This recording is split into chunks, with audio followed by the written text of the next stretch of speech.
No final de Ramadã, foi Pêssar. Pêssar, a Páscoa judaica, Ramadã, o mês sagrado dos muçulmanos.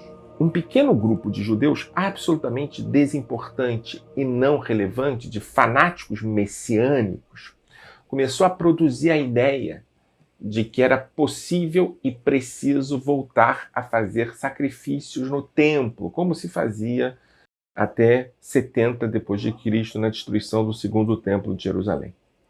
E simplesmente essas pessoas começaram a levar bodes, carneiros, para serem sacrificados no templo. Eles eram barrados e não entravam. Mas não importa. Eles eram filmados. Isso era colocado na rede social palestina. A produção disso, a produção de percepção disso, era tão poderosa que do lado, ao contrário desses caras, entre os fundamentalistas, salafistas, muçulmanos palestinos, se produzia a ideia de que haveria a possibilidade concreta de destruição da mesquita de Al-Aqsa. E o que foi produzido foi uma onda de violência de lado a lado impressionante. Pela primeira vez, houve atentados nas ruas das cidades israelenses produzidas por salafistas, gente ligada ao Estado Islâmico. Eu estou me referindo ao último mês, o último 2 meses, na melhor das hipóteses. Pessoas saíam com facas, dragas, machados para matar as outras. Ou seja, é o diálogo é o diálogo da polarização. Aquilo que se chama de polarização, que aqui no Brasil se considera que é Lula versus Bolsonaro.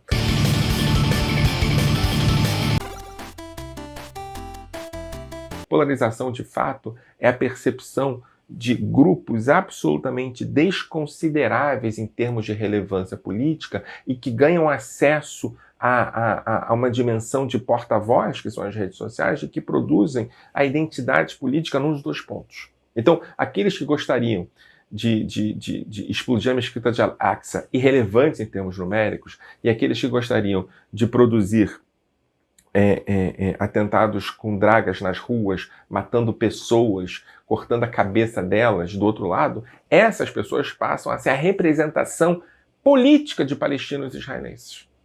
É isso que a polarização produziu. A polarização deve ser destituída a partir da intervenção, do uso, da administração da alternativa concreta à polarização, que é a política. A política existe para garantir vitórias sem destruir os derrotados, para garantir avanço sem destruir aqueles que discordavam, para garantir a ideia de que a política, não é sagrada. Sagradas são os objetivos dela, mas depois que alcançados, ou parcialmente alcançados, eles são reconstruídos, reconfigurados, estabelece outra coisa. A polarização acredita que os seus objetivos de cada um dos grupos é sagrado. E aqueles que mediam objetivos com o outro lado, aqueles que propõem uma ideia de escuta, aqueles que propõem a destituição dos objetivos absolutos em nome de uma dimensão mediada, esses são considerados inimigos. Esses são considerados traidores. Esses são considerados os que devem ser destruídos. A polarização produziu essa percepção de que de um lado e de outro há traidores que devem ser destruídos, destituídos, superados.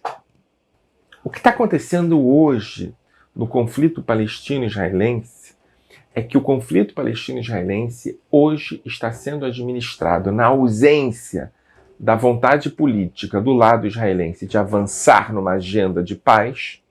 Ele está sendo administrado pelos setores mais radicais de lado a lado.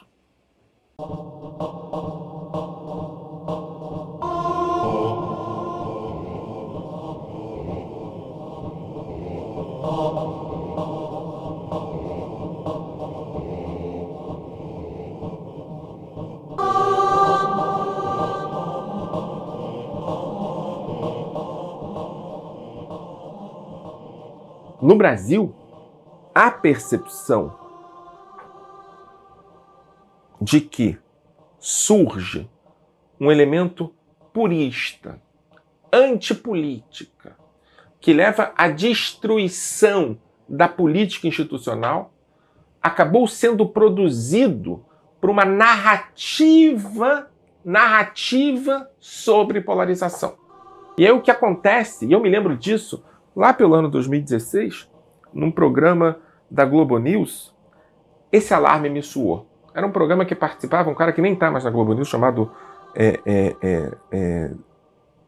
William Vac.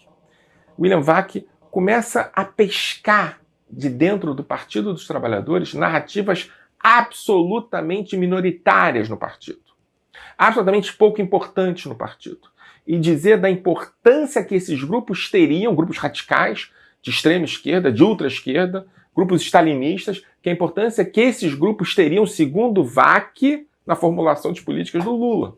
E a partir dessa narrativa, há a construção da contranarrativa, de uma pessoa absolutamente despossuída de compromisso democrático, absolutamente despossuída de compromisso de diálogo, absolutamente despossuída de compromisso de alteridade.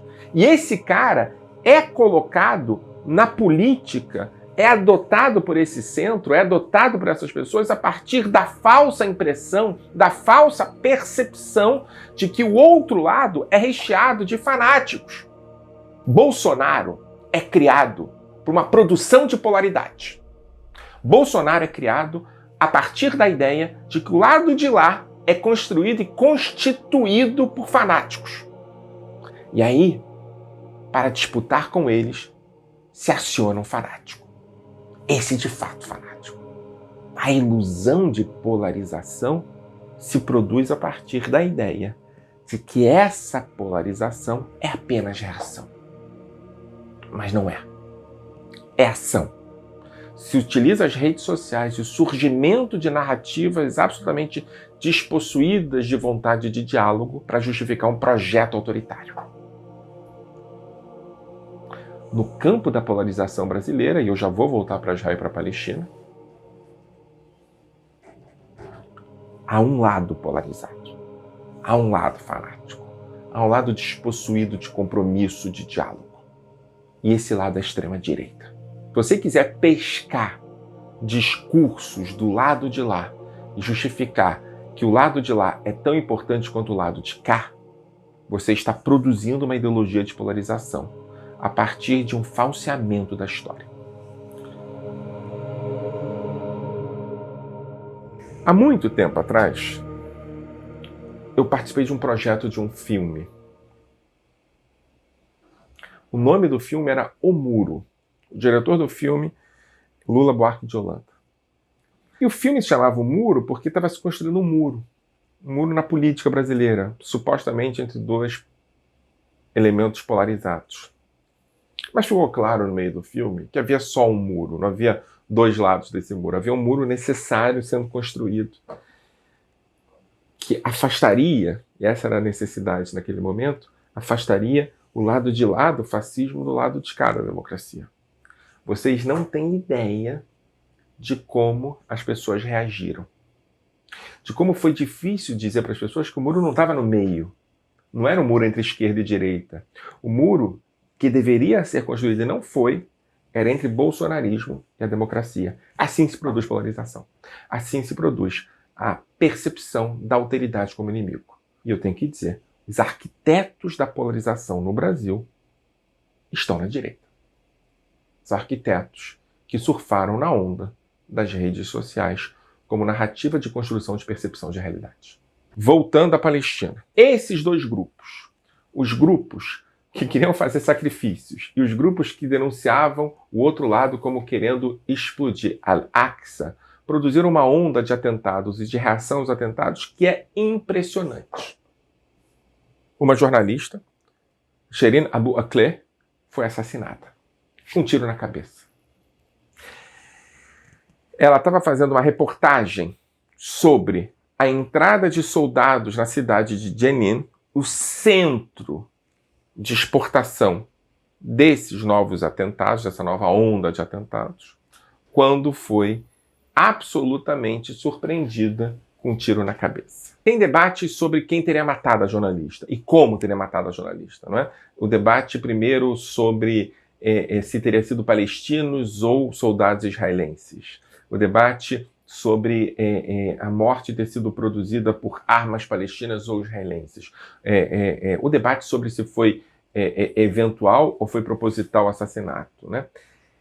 E aí eu quero dizer para vocês uma coisa, não é o meu tema, não é o meu debate, não acho importante que seja.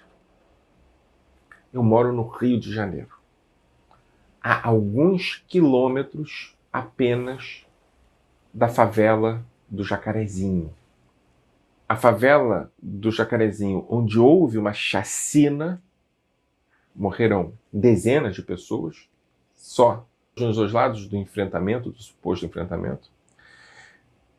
Nos últimos tempos houve uma segunda chacina. Os moradores do Jacarezinho fizeram um monumento à memória das vítimas. A polícia destruiu o monumento. O lugar de memória proposto por Pierre Nora acabou sendo produzido como lugar de esquecimento produzido pelo Estado. Vejam bem.